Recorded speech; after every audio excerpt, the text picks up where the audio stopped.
সরকার উচিত ছিল প্রথম দিকে সম্মান দেখে তাদের সকল দাবি দাওয়া মেনে নেওয়া।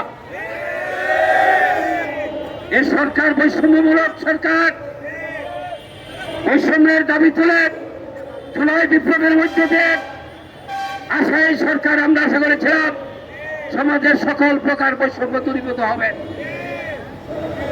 এদেশের 80% জন পরিবারেই একজন করে প্রতিবন্ধী থাকে আমরা লক্ষ্য করছি।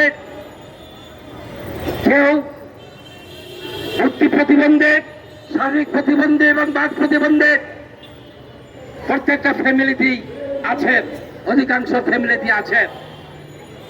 আজকে সরকার তৃতীয় লিঙ্গের কথা বলে তাদেরকে সমাজে পুনর্বাসন করতে হবে। আজকে অমনিভাবে প্রতিবন্ধীদেরকে পুনর্বাসন করতে হবে। আজকে তারা সমাজে তিরস্কৃত, পরিবারের কাছে তিরস্কৃত, আত্মীয় স্বজন বন্ধু বান্ধবের কাছে তিরস্কৃত। কারণ তারা সমাজে রক্ষা করে বন্ধু বান্ধব আত্মীয় স্বজন সবার কাছে চলতে পারছে না, মনে মনে তাদের দুঃখ আছে। কিন্তু এই যে প্রতিবন্ধী স্কুলের মধ্যে দিয়ে অতীত সরকারে একটি কাজ ভালো করে গেছে, আমি তাকে অভিনন্দন জানাই। কিন্তু এই প্রতিবন্ধীরা একটু সুযোগ পেয়েছিল, তারা শিক্ষায় এবং হাতে কিছু কারিগরি শিক্ষায় শিক্ষিত হয়ে সমাজের তারা আত্মনির্ভরশীল হবে, স্বনির্ভরশীল হবে। এই সুযোগ থেকে ওকে বঞ্চিত করা হচ্ছে। আজকে কাদের স্বার্থে? কেন? আমি মনে করি একটি সরকারের প্রতি বিরাগ হয়ে আজকে এই প্রতিবন্ধী তত স্কুলের অন্তর্ভুক্ত করছে না। এটা তো আওয়ামী লীগ সরকার করে নাই, এটা তাদের দাবি, ন্যায্য দাবি, জন্মগত দাবি, তাদের সে মৌলিক অধিকার। আজকে তারা সমাজে অবহেলিত সবচাইতে বেশি এই প্রতিবন্ধীরা। তারা চলাফেরা করতে পারে না।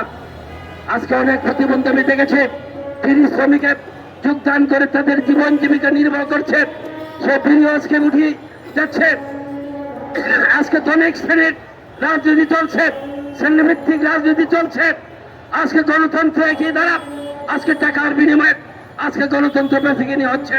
আজকে জনগণের রাজনীতি বাদ দিয়ে অনেকে সিট ভিক্ষা করছে। এটা আগামী দিন আজকে সমাজ বিপ্লবের জন্য অত্যন্ত ক্ষতিকারক। এটা কোনোদিন মেনে নেওয়া যায় না।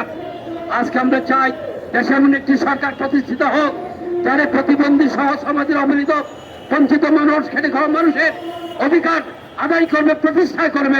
এটা একমাত্র মাওলানা ভাসানীর রাজনীতি এবং তার আদর্শই আপনাদেরকে লালন করতে পারে, ধারণ করতে পারে।